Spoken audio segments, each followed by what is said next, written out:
नंद में जैसा कि आपने देखा, गुल और उसकी माँ एक खेल रही है नया खेल जो पहले गौहर ने खेला होता है, और ये बदनाम करना चाहती है अफशा को और उसके सामने करती है नाटक और हसन को दिखाती है कि मुझे तुम्हारा बहुत एहसास है और तुम्हारे घर में जो कुछ हो रहा है वो अफशा कर रही है।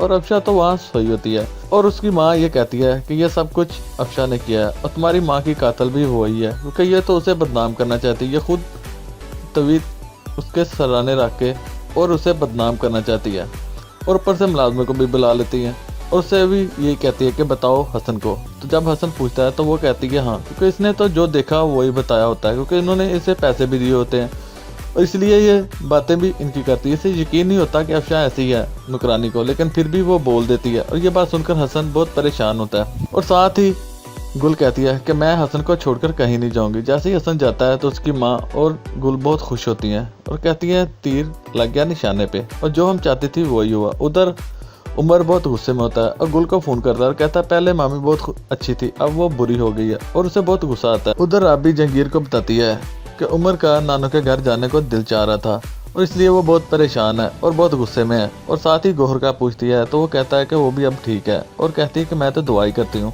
कि गौहर और ठीक हो जाए और आप भी अपना आराम करें।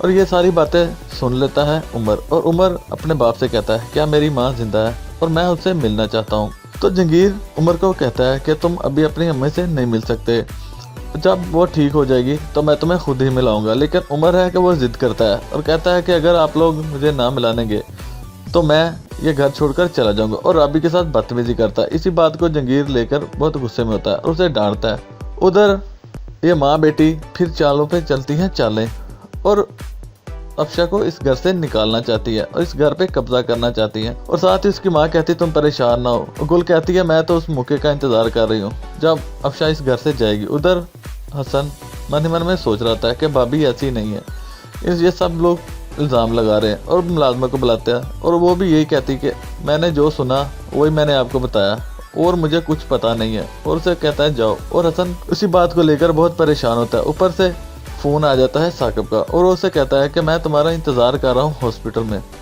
तो हसन कहता है भाई मैं आ रहा हूँ और फ़ोन बंद कर देता है। अब देखना है क्या होगा, क्या हसन अफशा पे इतबार करेगा या उसे गुल के साथ मिलकर इस घर से निकलवा देगा।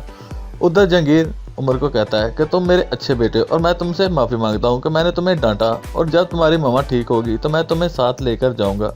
और क्योंकि ये तो अपने बेटे से मोहब्बत करता है और वो ये चाहता है कि ये गौर से मिल ले। राबी भी इसका यही ख्याल करती है और उसे समझाती, लेकिन उमर उसकी एक नहीं सुनता। उधर है और कहती मेरे सर में दर्द था तो मैं सो गई, और मुलाजमों से कहती मैं खाना लगाऊं तो कहती नहीं। साथ ही कहती पता नहीं अब इसका क्या होगा। उधर गुल से कहता है हसन कि मैं हॉस्पिटल जा रहा हूँ और तुम में मेरी कसम तुम इस घर को छोड़ के ना जाना। और वो तो उसे डायलॉग पे डायलॉग चिपका देती है कि मैंने कहा था कि मैं तुम्हें छोड़कर कभी नहीं जाऊँगा। उधर साथ ही उसे वो रगलाती है कि कुछ भी हो सकता है, पहले तो इस घर में ऐसा कुछ भी नहीं था। उधर साकिब जैसे ही सराने को उठाता है तो नीचे से तवीत निकलते हैं जो इन माँ बेटी ने रखे होते हैं। वो पूछता है तो हसन कहता है कि ये तो अब वही बताएगा जिसने रखे हुए हैं, क्योंकि इसका इशारा तो अफशा की तरफ है। अफशा को तो पता भी नहीं कि उस पर क्या इल्ज़ाम लगने वाला है। और ये बात सुनकर साकिब बहुत गुस्से में जाता है और अफशा उसे देखती है और उठ जाती है। साकिब अफशा से कहता है कि तुमने ऐसा क्यों किया, तुमने मेरी माँ का कत्ल क्यों किया। और ये बात सुनकर अफशा के तो होश उड़ जाते हैं। अब देखना है क्या होगा, क्या ये भी राबी की तरह अफशा को भी इस घर से निकाल देगा साकिब। वेल सारी अपडेट जानने के लिए सब्सक्राइब कीजिए हमारा चैनल।